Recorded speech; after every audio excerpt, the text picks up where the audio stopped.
पर्यटन बेलगाम। नमस्कार, मैं अलका सिंह, लोकमंच न्यूज़ में आपका स्वागत है। उत्तराखंड में कोरोना कर्फ्यू के बीच बंद पड़े पर्यटन स्थलों पर भारी भीड़ हो रही है। लोग कोरोना के नियमों की धज्जियां उड़ा रहे हैं। वे रोक टोक पर्यटन स्थलों पर घूम रहे हैं। देहरादून के सहस्त्रधारा में भी बंदी के बाद पर्यटकों की भारी भीड़ है। उत्तराखंड में कोरोना के मामले कम हो रहे हैं, लेकिन तीसरे लहर का खतरा अभी भी है। उसके साथ ही राज्य सरकार बाजारों समेत कुछ स्थानों में छूट दे रही है, लेकिन अभी भी सरकार ने उत्तराखंड के पर्यटन स्थलों को खोलने की परमिशन दी है। लेकिन अब वीकेंड पर लोगों में कोरोना का डर एक बार फिर नज़र नहीं आ रहा। लोग लगातार बाजारों में भीड़ इकट्ठा कर रहे हैं। पर्यटक स्थलों पर लोगों की भीड़ जमा हो रही है। लोग लॉकडाउन के नियमों का पालन करते नहीं नज़र आ रहे। बेरोक टोक लोग इधर उधर घूमते हुए नज़र आ रहे हैं। कोविड नियमों का भी लोग पालन नहीं कर रहे। तस्वीरों में भी आप साफ तौर पर देख सकते हैं कि किस तरीके से लोग बाजार में बिना मास्क के नज़र आ रहे हैं। हालांकि बार बार ये चेतावनी दी जा रही है वैज्ञानिकों की तरफ से, डॉक्टरों की तरफ से, कि तीसरी लहर आने वाली है 1-2 महीने में। दूसरी लहर कितनी खतरनाक थी ये सभी ने देखा, लेकिन इन सब के बावजूद लोगों में कोरोना का डर नज़र नहीं आ रहा। पर्यटन स्थलों पर लगातार लोगों की भीड़ नज़र आ रही है। लोग बाज़ारों में खुलेआम लॉकडाउन की धज्जियां उड़ाते हुए नज़र आ रहे हैं। ये उत्तराखंड की तस्वीरें हैं, जो कई महीनों के बाद लॉकडाउन में लोगों को छूट मिली। एक बार फिर से जो पर्यटन स्थल बंद थे, पर्यटन से जुड़े हुए लोगों की ज़िंदगी जो पूरी तरीके से ठप थी, अब उन्हें सरकार ने परमिशन दे दी है, पर्यटन स्थल खोल दिए गए हैं। लेकिन इसके बावजूद लोगों में कोरोना का डर नज़र नहीं आ रहा। लोग बेधड़क बिना डरे बाज़ारों में बिना मास्क के घूम रहे हैं। सोशल डिस्टेंसिंग का पालन नहीं कर रहे हैं।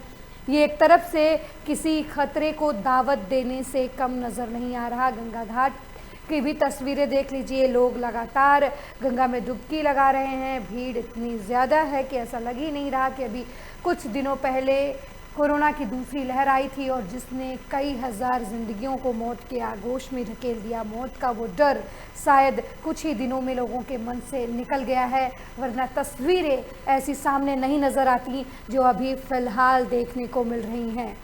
ऐसा लगता है कि लोगों को ज़िंदगी का डर नहीं है। लोग कोरोना को हल्के में ले रहे हैं। ये वही गलती है जो स्थानीय लोगों ने या फिर आम लोगों ने कोरोना की दूसरी लहर आने से पहले की थी।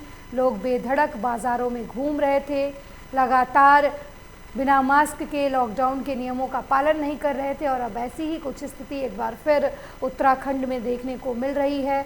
जैसे ही सरकार ने पर्यटन स्थलों को खोलने की बात की, लगातार पर्यटन स्थलों पर लोगों की भीड़ जमा हो रही है।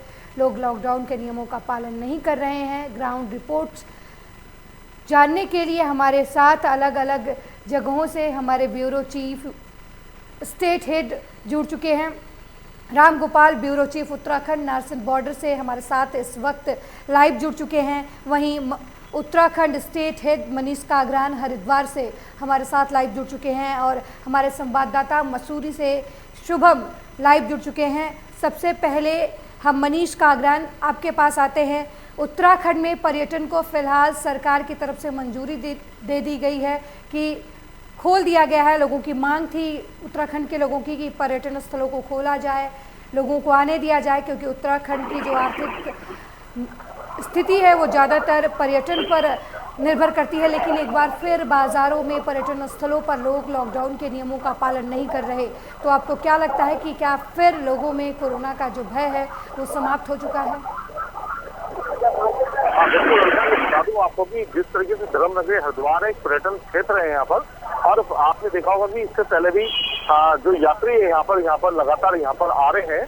और इस समय आपको बताएं कि जो शनिवार जो हरिद्वार है, यहाँ पर दुनिया भर की जो यात्री है यहाँ पर हरिद्वार के अंदर आ रखे हैं, जबकि व्यापारियों की जो व्यापारियों की जो मायूसी है वो दूर होती हुई तो नजर आ रही है। और अगर हम बात करें यहाँ पर जिस तरीके से यहाँ पर भीड़ है, तो कहीं ना कहीं कोविड के नियमों की धज्जियां साफ तरीके से देखी जा सकती है उड़ाते हुए जितने भी यहाँ पर जो पर्यटक आ रखे हैं यहाँ पर जो यात्री यहाँ पर आ रहे हैं वो बिना मास्क के यहाँ पर यहाँ घूमते हुए नजर आ रहे हैं। जबकि अगर देखा जाए तो पुलिस जो अपनी कार्रवाई कर रही है, मैं इस समय आपको बताऊं कि हरकीपौड़ी क्षेत्र पे खड़ा हूँ। ये इस हरकीपौड़ी क्षेत्र पे आप देखेंगे कि पीछे की तरफ मेरे अगर आप देखेंगे तो बहुत भीड़ है यहाँ पर, बहुत भीड़ नजर आ रही है। भीड़ यहाँ पर आप देखेंगे क्योंकि जिस तरीके से अलका आपने देखा होगा कि किस तरीके से लॉकडाउन लगा हुआ है और पर उत्तराखंड के अंदर भी अभी लॉकडाउन मतलब अनलॉक की प्रक्रिया शुरू नहीं हुई है, अभी लॉकडाउन ही लगा हुआ है। पर आप देखेंगे जिस तरीके से यहाँ पर यात्रियों की भीड़ है तो कहीं ना कहीं आने वाला समय बहुत भयानक हो सकता है उत्तराखंड के लिए। क्योंकि जो यात्री है, अगर हम बात करें, हमने कई अधिकारियों से भी बात करी तो उन्होंने एक बात की कि अगर उत्तराखंड की जो चीज हो, अगर बॉर्डर से अगर प्रॉपर तरीके से चीज करा जाए तो यात्री को हम रोक सकते हैं। पर जब उत्तराखंड के बॉर्डर से अगर निकल करके यात्री अगर आ जाता है धर्मनगरी हरिद्वार में तो इतनी संख्या में यहाँ पर यात्री है तो उनको कंट्रोल करना बड़ा टफ है। जबकि पुलिस अपनी तरफ से कार्रवाई कर रही है। यहाँ पर हरकीपौड़ी क्षेत्र पे हमने दिखाया भी है कि यहाँ पर जो पुलिस है जिसने मास्क नहीं लगा रखे लोगों के, उनके चालान भी काट रही है। पर ये पर्याप्त नहीं है। ये होना एक पर्याप्त नहीं है क्योंकि जिस तरीके से यहाँ पर काफी संख्या में लोग जो यहाँ पर इकट्ठे हो रखे हैं, ये एक बहुत खतरे की घंटी है। कहीं ना कहीं चीन की जो लहर है अलका, उसको नेता खुलेआम दिया जा रहा है। बिल्कुल मनीष, जिस तरीके से बार बार वैज्ञानिकों की तरफ से ये कहा जा रहा है कि तीसरी लहर आने वाली है, 1-2 महीने में उसका असर भी देखने को मिल जाएगा। और अभी ज़्यादा दिन नहीं हुआ है, 1 महीने भी नहीं गुजरे हैं, हम कोरोना की दूसरी लहर की भयावहता को देख चुके हैं, कितनी मौतें हुई। लेकिन इसके बावजूद भी सिर्फ प्रशासन और शासन को ही जिम्मेदार नहीं ठहरा सकते, लोगों में भी कहीं ना कहीं वो लापरवाही साफ देखने को मिल रही है। लोग अपनी जान जो है खुद जोखिम में डाल रहे हैं, या कहें कि तीसरी लहर जैसी आपदा को एक बार फिर लोग जो है खुली चुनौती दे रहे हैं कि आओ और हम आपको न्योता दे रहे हैं तीसरी लहर को। जिस तरीके से जो भीड़ है वो नजर आ रही है, वो यही कहती हुई नजर आ रही है।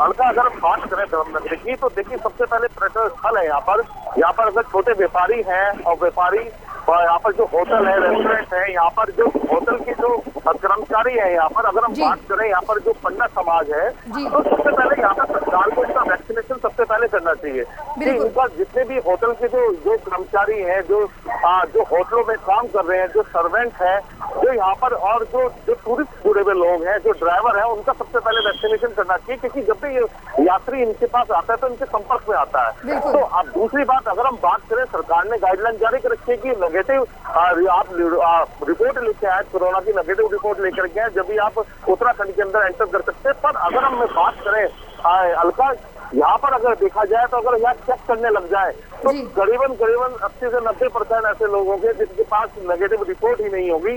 तो ये यहाँ पर देखा जा सकता है इस तरीके से, क्योंकि जितनी भारी संख्या में यहाँ पर लोग आए हैं और प्रशासन के लिए भी बहुत बड़ी चुनौती है इस समय यहाँ पर। हर एक को इस तरीके से ये चेक नहीं कर सकते, तो प्रशासन सिर्फ यही काम कर रहा है यहाँ पर कि अगर किसी का मास्क नहीं पहना है तो उसको चालान काट रहा है। पर ये प्राप्त नहीं है। पर आने वाला संकट अगर हम देखें, जिस तरीके से लोगों को समझना पड़ेगा अलका कि जिस तरीके से एकदम बाहर ना निकले। मैं मानता हूँ कि एक मनोदशा हो जाती है लोगों के अंदर, क्योंकि काफी टाइम से परिवार है जो है सब घर के अंदर रहे हैं, और जिस तरीके से लोग एकदम निकल के बाहर आ रहे हैं। और गर्मी का मौसम है, गर्मी के मौसम में जो गंगा के किनारे हैं या और पर्यटन स्थल है उसकी तरफ लोग बढ़ रहे हैं। तो कहीं ना कहीं ऐसा लग सकता है कि कहीं ना कहीं एक खतरे की घंटे एक सामने भविष्य में देखी जा सकती है। पर अगर हम बात करें, क्योंकि वैक्सीनेशन का जो दौर है वो बहुत स्लो है हमारे देश के अंदर। अगर हम धर्मनगरी हरिद्वार या उत्तराखंड की बात भी करें तो यहाँ भी वैक्सीनेशन का बहुत कम है, बहुत कम तरीके से। अगर हम बात करें एक सेंटर में करीबन 200 या 300 या 400 वैक्सीनेशन लग रही है, ये पर्याप्त नहीं है। जिस तरीके से यहाँ पर पर्यटन का या होटलों का व्यवसाय है या दुकानदार लोग हैं, जो व्यापारी है, होटल है, रेस्टोरेंट है, या और भी जो पंडित समाज है, उनका अगर वैक्सीनेशन सही समय पे हो जाए तो ये बहुत अच्छी बात है। पर ऐसा प्रशासन की तरफ से देखा नहीं जा रहा है कि कहीं ना कहीं वैक्सीनेशन में ढील है। पर इसके ऊपर जो यात्री यहाँ पर आ रहा है, तो ये एक खतरे की घंटी है जो उत्तराखंड के लिए आने वाले समय में कहीं ना कहीं बहुत जल्दी से यहाँ पर लहर, जो तीसरी लहर है, वो देखने को मिल सकती है। बिल्कुल मनीष, बने रहिएगा हमारे साथ। नारसन बॉर्डर चलते हैं हमारे सहयोगी राम गोपाल के पास। राम गोपाल, आपने मनीष को अभी सुना कि किस तरीके से लोग बेपरवाह कोरोना से घूम रहे हैं, पर्यटन स्थलों पर भीड़ लगा रहे हैं। नारसन बॉर्डर की क्या स्थिति है?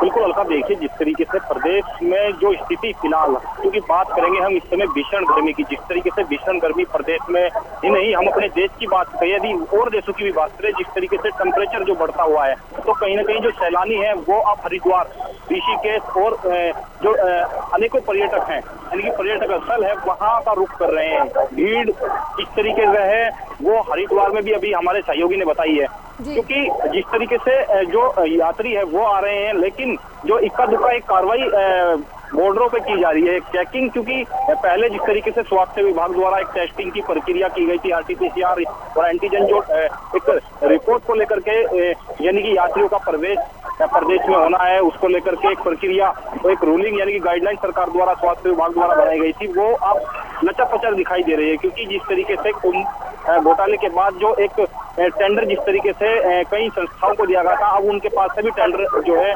वो निकल चुका है, और साथ में अब स्वास्थ्य विभाग के पास भी कोई ऐसी ठोस कहें कि मतलब एक स्वास्थ्य विभाग यानी कि स्वास्थ्य कर्मचारी वहां मौजूद तो है, लेकिन टेस्टिंग की जो प्रक्रिया है वो वहां कोई होती दिखाई नहीं दे रही है। क्योंकि जिस तरीके से पहले स्वास्थ्य विभाग द्वारा जगह जगह एक बूथे बना करके अनेकों चौराहे पर और बॉर्डरों पर जो टेस्टिंग की सुविधा थी, यानी कि बाहर से जो आने वाले पर्यटक या श्रद्धालु जिस तरीके से प्रदेश में प्रवेश करते थे, उसको लेकर के स्वास्थ्य विभाग जिसके पास आरटीपीसीआर या एंटीजन नेगेटिव रिपोर्ट नहीं होती थी, उसको प्रदेश से ही वापस कर देते थे, या फिर उनको वहां पे एंटीजन की यानी कि टेस्टिंग की प्रक्रिया थी, स्वास्थ्य के कर्मचारी वहां बैठाए हुए थे, उनको लेकर के एक व्यवस्था बनाई गई थी ताकि जो कोरोना की संक्रमण की जो चैन है उसको तोड़ा जा सके। लेकिन हालांकि फिलहाल प्रदेश में कोरोना की चैन से जो निजात मिली हुई है, लेकिन यदि बात करें टेस्टिंग की, क्योंकि जब टेस्टिंग ही नहीं होगी तो फिर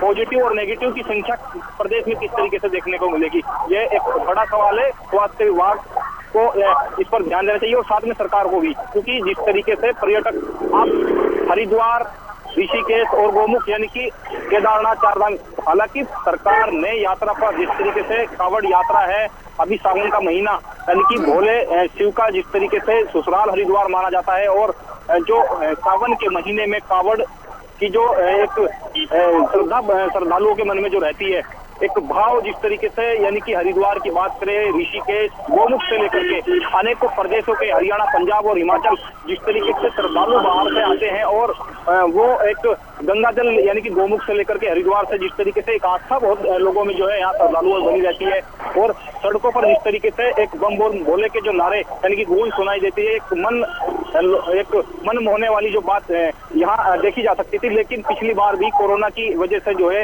यात्रा को स्थगित कर दिया था, इस बार भी कोरोना के ही कारण जो यात्रा पर रोक लगा दी है सरकार द्वारा, जिससे व्यापारियों में तो नाराजगी देखने को मिल रही है, साथ में जो श्रद्धालु है उनके भी कहीं ना कहीं जो आस्था है उसको ठेस पहुंचे। क्योंकि जिस तरीके से व्यापारियों द्वारा लगातार सावन के महीने से पहले ही जो लगातार अब मांग की जा रही है कि यात्रा को यथावत खोला जाए, कहीं ना कहीं व्यापारी द्वारा भी एक मांग की गई है कि सरकार जिस तरीके से अनेकों प्रदेशों में चुनाव भी कराए गए हैं, चुनाव संपन्न कराए गए हैं, कि एक व्यवस्था बनाई गई है, तो इसी प्रकार के को लेकर के एक कावड़ मेले की जो व्यवस्था है लगातार वो बनाई जाए, ताकि जो बाहर से आने वाले श्रद्धालु है एक उनकी जो आस्था है उसको भी ठेस ना पहुंचे, और जो पर्यटक यानी कि पर्यटक वहां पहुंचे, और साथ में जो व्यापारी है, व्यापारी की जिस तरीके से कोरोना काल में जो एक कमर टूटी है उसको लेकर के एक उसका जो व्यापार है वो लगातार चल सके, क्योंकि कोरोना में सबसे ज्यादा जो कमर टूटी है वो व्यापारी की टूटी है। व्यापारी इस समय जो है सबसे ज्यादा असर जो है उत्तराखंड में पर्यटन विभाग पर पड़ा है या पर्यटन से जुड़े हुए व्यवसायों पर पड़ा है, क्योंकि उत्तराखंड में ज्यादातर लोगों की जिंदगी जो है वो पर्यटन से जुड़ी हुई है। बने रहिएगा हमारे साथ राम गोपाल जी। मसूरी चलते हैं शुभम के पास। शुभम, मसूरी एक पर्यटक स्थल है, पर्यटन स्थल है, लोग काफ़ी ज़्यादा तादाद में मसूरी घूमना पसंद करते हैं। तो वर्तमान समय में जब पर्यटन में छूट दी गई है तो मसूरी के हालात क्या हैं, क्या स्थिति है मसूरी में लॉकडाउन खुलने के बाद, पर्यटन स्थल खुलने के बाद? वीक एंड पे शुक्रवार, शनिवार और आदिवार लगातार मसूरी बह रहा है। है। पर्यटक इस तरीके से मसूरी आए हैं जैसे लगभग 2-2.5 साल से जिस तरीके से कोरोना काल चल रहा था, पर्यटकों की बुरी तरीके से यहाँ पर मार आर्थिक स्थिति यहाँ पर व्यापारियों की भी खत्म थी, लेकिन ये जो 3 दिन से लगातार पर्यटकों की बढ़ोतरी हुई है, कहीं ना कहीं मसूरी में पैर रखने की बिल्कुल जगह नहीं है। मसूरी पुलिस द्वारा बहुत ही अच्छा काम किया गया है। ये जगह पर चौराहों पर जो है पुलिस की बल लगाई गई, अतिरिक्त पुलिस बल जो हमारे द्वारा कई बार बताया गया है। उसके बाद संज्ञान पे लेने के बाद सीओ द्वारा एसपी के एसएसपी द्वारा जो है यहाँ पर कप्तान साहब के द्वारा टीम बुलाई गई और यहाँ पर जो पर्यटकों के लिए जो है स्पेशल फोर्स लगाई गई है, जिसमें 3 सब इंस्पेक्टर है, 3 इंस्पेक्टर है और जो हॉक है सीपीओ की वो भी यहाँ बुलाई गई है। और कहीं ना कहीं यहाँ का जो है मसूरी में सबसे अधिकतर जो जाम रहता है, जाम की स्थिति तो बनी है, लेकिन फिर भी जो पुलिस द्वारा जो जाम पहले लगता था जिसपे 3-3, 4-4 घंटे लगते हैं लोगों का, कुछ भी 15-20 मिनट में जाम से निजात पा रहे हैं। बिल्कुल शुभम, पर्यटन स्थल है और प्रशासन की तरफ से व्यवस्था है, लेकिन लोगों की भीड़ को कैसे रोका जाए, क्योंकि सरकार की तरफ से छूट दिया गया है और लोग जो काफ़ी दिनों से अपने घर में बंद थे वो बाहर निकलने को बेचैन थे और ये बेचैनी जो है अब पर्यटन स्थलों की तरफ जो इनका झुकाव है लोगों का, जो लोग बढ़ रहे हैं, घूमने के लिए निकल रहे हैं, ये भीड़ है जो वो दिखा रही है कि किस तरीके से लोग घर में रहकर बेचैन थे। लेकिन बने रहिएगा मेरे साथ, हमारे सहयोगी मनीष कागरान हरिद्वार से हैं, हम उनके पास चलते हैं। मनीष, जिस तरीके से लोग लगातार पर्यटन स्थलों की तरफ भाग रहे हैं, हरिद्वार में भीड़ है, मसूरी में भीड़ है, नारसर बॉर्डर पर लगातार दूसरे राज्यों से लोग जो हैं वो उत्तराखंड में प्रवेश कर रहे हैं, सरकार की तरफ से ये कहा जा रहा है कि कोरोना की नेगेटिव रिपोर्ट चाहिए, जिन लोगों का नहीं है उनकी जांच भी की जा रही है, लेकिन हमारे सहयोगी राम गोपाल ने कहा कि व्यवस्थाएं समुचित नहीं है, जो व्यवस्था होनी चाहिए उतनी नहीं है, उतनी तेज़ी से काम नहीं चल रहा है। तो आपको क्या लगता है कि सिर्फ कोरोना की नेगेटिव रिपोर्ट से काम चल जाएगा, कोरोना को रोक लिया जा सकता है?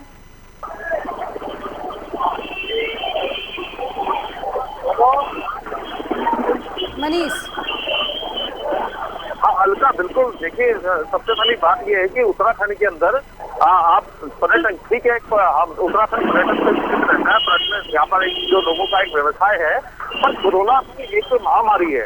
जिस तरीके से आपने देखा होगा कोरोना की जो सेकंड लहर आई थी उसमें घर के घर तबाह हो गए हैं, मतलब कुछ तो ऐसे परिवार है जिसमें एक भी सदस्य नहीं बचा है। तो इस तरह की जो लहर, जो सेकंड लहर आई है, उसको हम भूल नहीं सकते, तो उसको देखते हुए इतिहास भी हमें बरतना पड़ेगा। पर सरकार कहीं ना कहीं यहाँ फेल नजर आती है, प्रशासन भी फेल नजर आता है। किस तरीके से यात्री है, जिस तरीके से आपके तय कर सकते हैं कि बॉर्डर से कितने जो यात्री है वो हरिद्वार धर्मनगरी पहुंच सकते हैं, उनको प्रॉपर चेक करा जा सकता है, उनकी जो रिपोर्ट है वो चेक करी जा सकती है। क्योंकि देखिए, अगर कोई भी यात्री जिसके पास नेगेटिव रिपोर्ट नहीं है या जिसको वैक्सीनेशन नहीं हुआ है, अगर वो हरिद्वार के अंदर जाता है और अगर वो कोरोना कोई पॉजिटिव पा जाता है तो वो उत्तराखंड के वासियों को भी यहाँ संक्रमित कर सकता है। तो कहीं ना कहीं ये जिस तरीके से ये जो लहर है, जो तीसरी लहर है, यहाँ तेजी से बढ़ सकती है। तो सरकार की जिम्मेदारी बनती है, प्रशासन की जिम्मेदारी बनती है कि वो ये सुनिश्चित करे कि कितने लोग हरिद्वार जो बॉर्डर है, जो उत्तराखंड का जो बॉर्डर है, उसमें एंटर करें।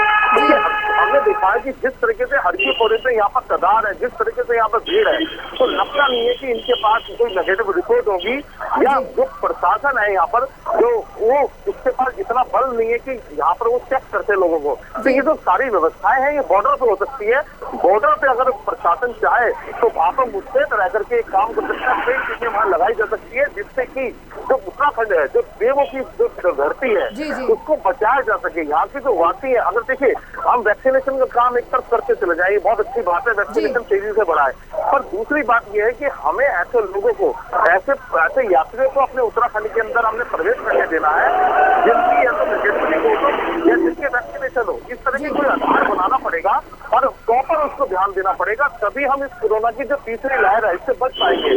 पर हल्का सारे कि ऐसा कुछ नजर यहाँ पर नहीं आ रहा है कि जिस तरीके की यहाँ पर तादाद में यहाँ पर भीड़ है और खुलेआम हमने दिखाया भी है कि जिस तरीके से मास्क का कोई इस्तेमाल नहीं हो रहा है, जिस तरीके से हमारे प्रधानमंत्री मोदी भी या और जो दूसरे नेता भी कहते हैं कि मास्क लगाइए, पर मास्क नहीं पहन रहे हैं। धर्मनगरी आदमी बोल रहे हैं इस तरीके से कि यहाँ पर मास्क का ये प्रयोग बिल्कुल एकदम छूट गए हैं, बिल्कुल। पर प्रशासन भी कितनों पे चलान काटेगा, सोचेगा, तो ये देखने लायक बात है। ये हमें समझना पड़ेगा, हमें अपनी जिम्मेदारी भी लेनी पड़ेगी और प्रशासन को कहीं ना कहीं सुनना पड़ेगा। अलका बिल्कुल मनीष कागरान, जिस तरीके से लोगों की भीड़ आ रही है, सरकार को भी ये अंदाजा था क्योंकि लोग अपने घरों में बंद हैं और जैसे ही पर्यटन खुलेगा बहुत सारे लोगों ने ऐसी प्लानिंग बना के अपने घर में लोग बैठे होंगे कि उन्हें भी बाहर का माहौल चाहिए, बाहर घूमना है। तो ये सरकार भी ये बात जानती थी कि लोगों की भीड़ आएगी, तो सरकार की तरफ से कहीं ना कहीं एक प्लान नहीं क्रिएट किया गया, ये प्लान नहीं बनाया गया कि उत्तराखंड में कितने लोगों को प्रवेश देना है एक दिन के अंदर, क्या क्या गाइडलाइंस होंगी। सिर्फ एक गाइडलाइन बना देने से काम नहीं चलता, सरकार को ये व्यवस्था भी सुनिश्चित करनी होती है कि किस तरीके से लोगों का पालन किया जाए। और आपको नहीं लगता कि सरकार को उत्तराखंड में जो बाहरी लोग हैं उनके प्रवेश के लिए वैक्सीनेशन कंपलसरी कर देना चाहिए था? एक तरीके से वैक्सीनेशन के लिए भी लोगों को मोटिवेट होंगे क्योंकि उन्हें घूमना है, और जो लोग बाहर घूमने जाते हैं वो इतने कैपेबल होते हैं कि वो वैक्सीनेशन अगर उन्हें सरकार की तरफ से मुफ्त नहीं मिल रही है तो वो खुद भी लगा सकते हैं, खुद खरीद कर प्राइवेट जगहों से लगा सकते हैं। मनीष। हाँ बिल्कुल अलका, अगर हम बात करें इस तरीके से सरकार को एक तय करना पड़ेगा, एक सिस्टम बनाना पड़ेगा, क्योंकि सरकार के पास जो प्रशासन के पास प्लानिंग नजर नहीं आती है, किसी भी तरीके की ऐसी कोई प्लानिंग नहीं है। बस जहाँ व्यापारियों ने प्रदर्शन करा तो सरकार पे प्रेशर बना, प्रशासन पे प्रेशर बना, उन्होंने खोल दिया। और वो हमारे यहाँ देखिए रविवार है, भीड़ दुनिया भर की यहाँ पर नजर आ रही है यहाँ पर कोई व्यवस्थाएं नहीं है। जब तक व्यवस्थाएं नहीं होगी तो हम इस महामारी से लड़ नहीं पाएंगे। हम तो व्यवस्था बनानी पड़ेगी, प्रशासन को इसमें देखना पड़ेगा, सच्चाई दिखानी पड़ेगी। देखिए कहीं ना कहीं महामारी इतनी तेजी से है क्योंकि दूसरी लहर में सबको पता चल गया कि कोरोना किसे कहते हैं। क्योंकि पहली लहर में बहुत कम कैसे देखने को मिला, पर दूसरी लहर में अधिकतर लोगों को पता चल गया होगा कि कोरोना किसे कहते हैं। उसको देखने के बाद भी अगर लोग नहीं सुधरेंगे, लोगों के अंदर बदलाव नहीं आएगा और प्रशासन सख्त नहीं होगा, तो फिर ये जो तीसरी लहर की बात जो हम कर रहे हैं ये बहुत जल्दी आने वाली है, जल्दी ये देखने को मिल सकती है। उत्तराखंड की जो धरती है, देवों की जो धरती है, उसमें कहीं ना कहीं तीसरी लहर को जल्द देखने को मिल सकता है। जिस तरीके से यहाँ पर हम देख रहे हैं, जिस तरीके से यात्री की यहाँ पर भीड़ देख रहे हैं, जिस तरीके से लापरवाही यात्री यहाँ पर बरत रहे हैं, तो यहाँ पर आपने देखा होगा किस तरीके से कहीं सोशल डिस्टेंस तो हो ही नहीं सकता इन पर्यटन स्थल पर, कम से कम मास्क की व्यवस्था हो, मास्क तो लगाए कम से कम, पर मास्क क्या लगा रहे हैं। तो ये एक कहीं ना कहीं खतरा है उत्तराखंड के लिए। कहीं ना कहीं ठीक है, आप ऐसा ना हो कि आर्थिक स्थिति सही करने के चक्कर में कई परिवार को छोड़ देना चले जाए और कहीं ना कहीं परिवार को छोड़ देना चले जाए। हल्का बिल्कुल सरकार को ये सुनिश्चित करना होगा कि किस तरीके से उत्तराखंड की जिंदगी भी चले और सुरक्षित भी रहे जिंदगी। आपने ये बात सही कही कि सरकार को ये दोनों चीज़ों पर सोच कर चलना है कि उत्तराखंड को कैसे तीसरी लहर से सुरक्षित करना है, क्योंकि बार बार ये कहा जा रहा है कि तीसरी लहर जल्द आने वाली है। बने रहिएगा हमारे साथ मनीष जी। नारसिंह बॉर्डर चलते हैं हमारे सहयोगी रामगोपाल के पास। रामगोपाल, आपने मनीष जी को सुना कि उन्होंने कहा कि सरकार के पास वो प्लान नहीं है कि किस तरीके से उत्तराखंड को तीसरी लहर से बचाया जाए। अगर व्यापारी प्रदर्शन करते हैं तो सरकार ने उन्हें खुश करने के लिए पर्यटन स्थल को खोल दिया, लेकिन कोई प्लान नहीं है। आपको क्या लगता है कि नारसिंह बॉर्डर पर क्या वो व्यवस्था है जैसे बाहर से आने वाले लोगों को ये सुनिश्चित किया जाए कि वो लोग कोरोना पॉजिटिव नहीं है या फिर उनका वैक्सीनेशन हुआ है?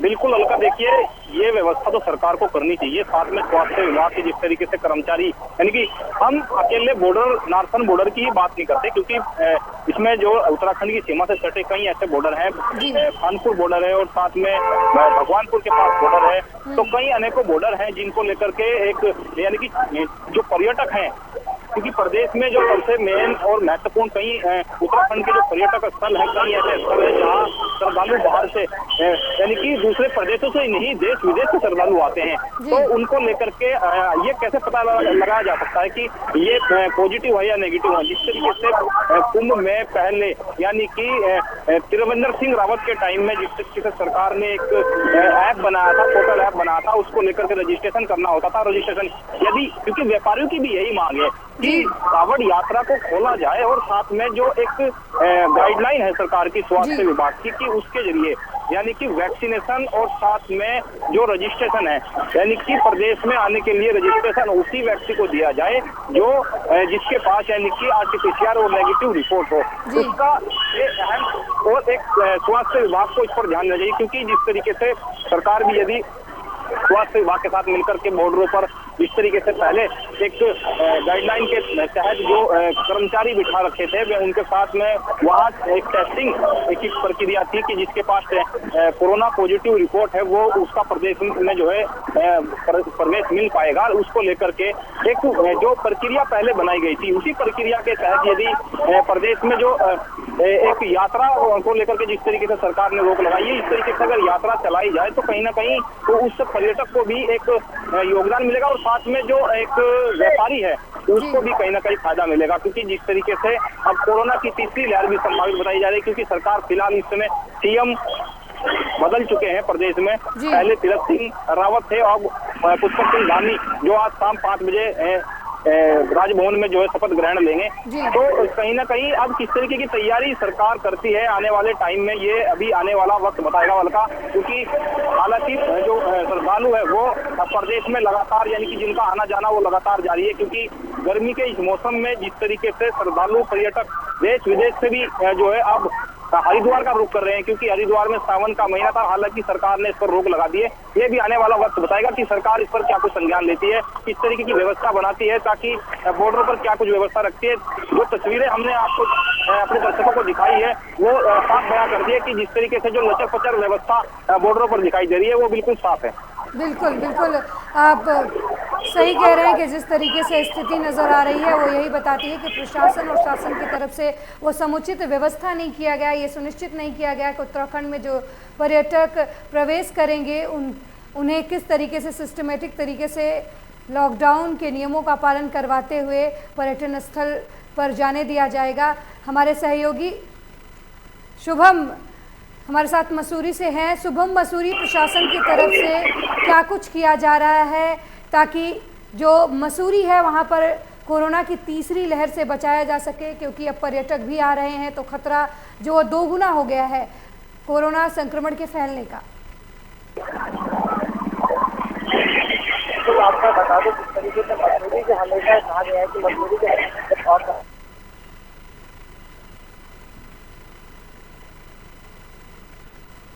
समय की कमी की वजह से इस चर्चा को यहीं रोकना पड़ रहा है। आप सभी का धन्यवाद, नज़र बनाए रखिए उत्तराखंड की स्थिति को लेकर। बहुत बहुत धन्यवाद आप सभी का जुड़ने के लिए। कोरोना से ज़िंदगी तबाह थी, लेकिन अब धीरे धीरे जिस तरीके से दूसरी लहर डाउन हुई, अब सरकार की तरफ से भी सारी चीज़ें धीरे धीरे खोली जा रही हैं। उत्तराखंड में अब पर्यटन स्थलों को भी खोल दिया गया है, लेकिन उत्तराखंड शासन और प्रशासन की तरफ सबसे बड़ी चुनौती अब ये है कि किस तरीके से ये सुनिश्चित किया जाए कि जो पर्यटक उत्तराखंड के बॉर्डर में प्रवेश कर रहे हैं उनकी रिपोर्ट जो है वो नेगेटिव है, और किस तरीके से उत्तराखंड के लोगों को तीसरी लहर से बचाया जा सके, क्योंकि ज़िंदगी भी ज़रूरी है और जीने के लिए अर्थव्यवस्था का सुदृढ़ रहना भी ज़रूरी है। इस पेशकश में मेरे साथ फिलहाल इतना ही। देश दुनिया की तमाम खबरों के लिए देखते रहिए लोकमंच न्यूज़। नमस्कार।